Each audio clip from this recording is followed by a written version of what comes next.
Okay, so let me show you what I've got going on here. I'm getting ready to do the layup in the vacuum bag. So I wanted to show you that I've got everything ready to go because I'm going to be using that fast epoxy. So it'll set up pretty quick. But I've got my tape. This is butyl tape for vacuum bagging. I've also taken this this bolt or screw, and this is what holds the bottle cage on there.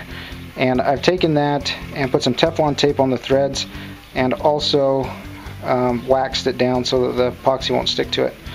The Teflon tape I used so that the air wouldn't come up through there and make vacuum leaks in the bag. So the frame's pretty much ready to go. Right here I've got my my layup schedule. I used that piece of paper like I told you. I've got the correct width, and I've also found out where the bolt hole goes. And so I've cut this out on the carbon fiber here. You can see it there. You also see it on the other side. This is the bidirectional weave, and also the unidirectional weave. So this will go backwards to what you're seeing here. So basically you take this this pre-preg when we make it and put that on top of the bike, so that'll go the frame, and then the unidirectional, then the bidirectional, and then some peel ply. And the peel ply will just be there to separate the carbon fiber from the breather cloth. So that's that there, the breather. I've also got my tube ready to go with some butyl tape on the end there. This is for the vacuum line. I'll plug this end into the manifold, and that goes to the vacuum pump. So I'm going to be using some Stretchlon vacuum bagging material. I love this stuff. Highly recommend it. If you don't have any of this, you know, use what you got. And then also I've got this piece of butyl tape on the end here. When this wraps around the frame, this will attach to the other side, so it makes a tube.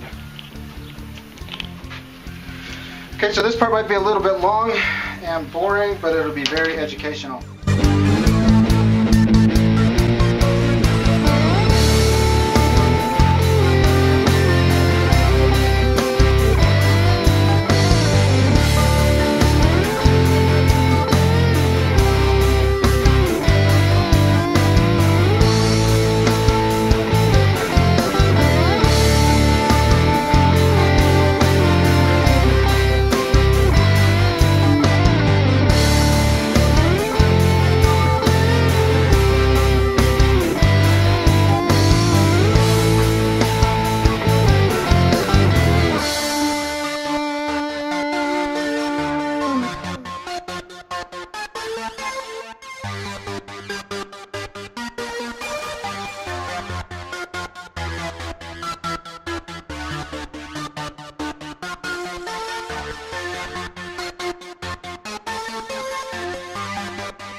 Okay, I've got this thing vacuum bagged, and it's pulling about 25 inches of mercury. So we got a good suction there. One thing to note is you'll see a little bit of wrinkling in the bag. That's okay. However, you got to be careful with wrinkling in the layup. A lot of times you'll think that it's just the breather that's wrinkling, but in reality it's the carbon fiber as well. So if you get any type of wrinkling, that uni, a lot of times if the wrinkling is going lengthwise of the down tube, you're okay, because the wrinkling is actually just squishing the uni this way. So what you'd have to do is sand that off, sand off the outer layer of carbon fiber, which is the one that we put on the 45, and then rewrap it and vacuum bag it again, or tape it, or whatever you're using. So anyway, I just wanted to let you know that this looks pretty good so far. I will come back in a few hours and pull it apart and see what it looks like. Okay, so here's what this looks like after the vacuum bag and the breather and pill ply has been taken off. This is before any type of sanding. Now I'm not going to sand this until after I filled it. And the reason why is because I want to take off as little of this carbon fiber as possible. And what I'm going to be trying to do is blend this here and probably up into here somewhere with filler. I'm going to use split second because it's a lightweight filler, so it'll add less weight to the frame. You know, Bondo or something like that will add a little more weight to it. Probably not too noticeable though. The difference may not mean much, but anyway, that's what I'm going to use. So I'm going to go ahead and get started on that. You can see here that this was a good layup. There's very little wrinkling.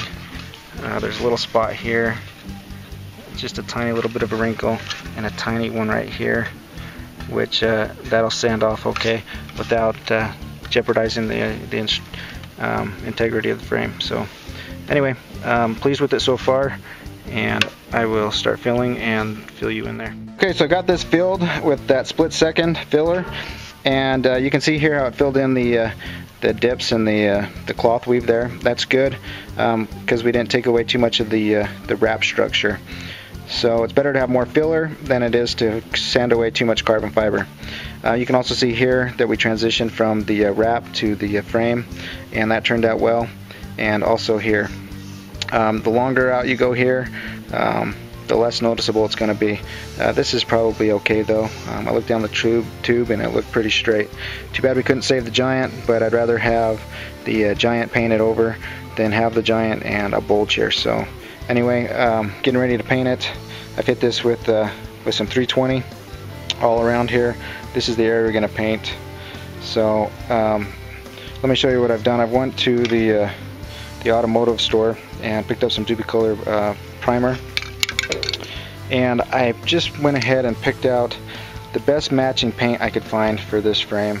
Now, one thing to note is you could have a professional do this. He's probably going to charge you around $100 to $200. If you go to the auto body paint shop, they're going to charge you to match the frame. Giant does not give out their color codes, which is unfortunate because they don't really want you to repair their carbon fiber frames if you have a problem. So I went ahead and found that color that best matches it, and then some clear coat to go on top of that. Okay, the nice thing about using primer is that it helps to show you all of the imperfections that you still need to fill in. Usually when I'm doing this, I don't try to fill it all before priming it. I'll usually prime it and then fill in all these little imperfections and spots with some Pro glazing putty, and then I'll prime over that again. So just wanted to show you this and let you know that it's normal for this to look like it does. Okay, I've gone ahead and primed this, and you can see here that I've actually taken some tape and I removed it basically so I can get a nice transfer a feather into this existing paint. You know, if I go like this, I can feel that primer on there. You can see here how I've feathered it into that paint, so hopefully I'll get a nice transition there. You know, I like the way that this looks with the contrast and colors. I kind of wish I would have done this a different color other than white, because that white's going to be tough to match. In fact, when I looked at it in the sun, it looked like it was a little bit whiter than the white that's on here already. So, you know, if my friend wants to paint this, he can. No big deal.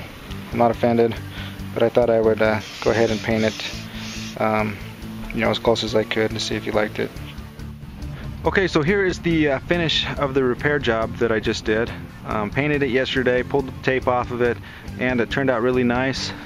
You know, the only problems with it are what we expected, which was the paint color is different from the original. So when I masked this off, I tried to mask it off straight so it looked good. If you're concerned about it, you can put decals on there in that transition, and you'd never know. So there's the head tube transition. You can see it's slightly different color. It actually looks worse on the video than in real life. But anyway, the down tube where we wrapped it right here, the transition and the The way we blended it turned out really nice.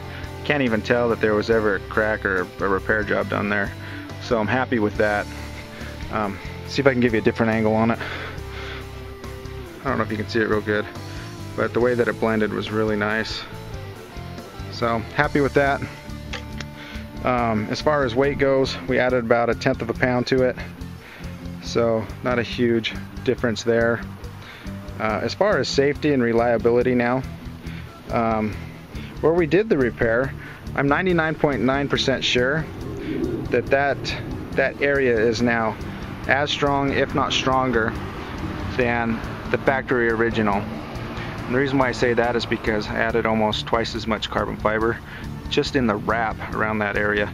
And if you can remember, there was no damage here on the bottom of the down tube, just some cracks on the top. So got those nice and sturdy now. As far as other parts on the bike frame, I couldn't see any structural damage from the outside. Like I was telling you earlier, I'd need endoscopes and thermal imaging stuff to really know for sure. But I'm fairly confident that this frame is in working order, and I would myself be willing to go out and ride this and not worry about it. I wanted to show you this bike with all the components and wheels and everything put back on it. My friend went ahead and bought another frame from Giant. They gave him a discount since this frame broke. Set him back 700 bucks, and I bet if he saw this now, he'd probably wish he would have saved his money and just went with this repair job. Material wise, got about $50 into it. Time took about I don't know, if you're new at this, it'll probably take you about 5 or 6 hours to do it. A professional will do this job for about $250. I just had a cousin who had a bike frame that cracked along the top tube, and it cost him 250 bucks to have it repaired. They'll do a little nicer paint job for you. Anyway, if somebody like me did it, you might be able to find someone like me to do it for 150 bucks or so. Anyway, if you guys have any questions or comments, go ahead and leave them below. Hope you guys learned something from this, and just remember to be safe. Test your frame out.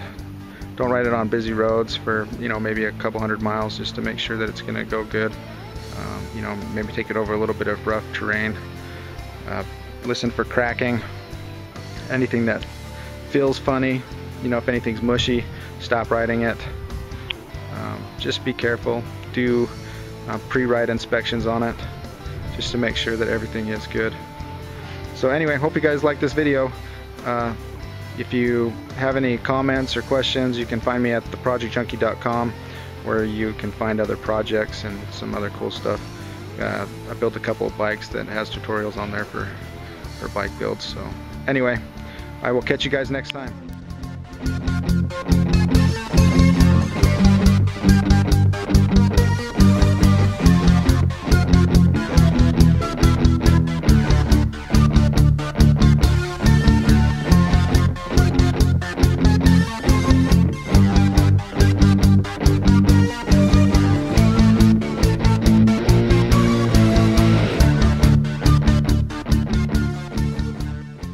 Oh, let me show you this.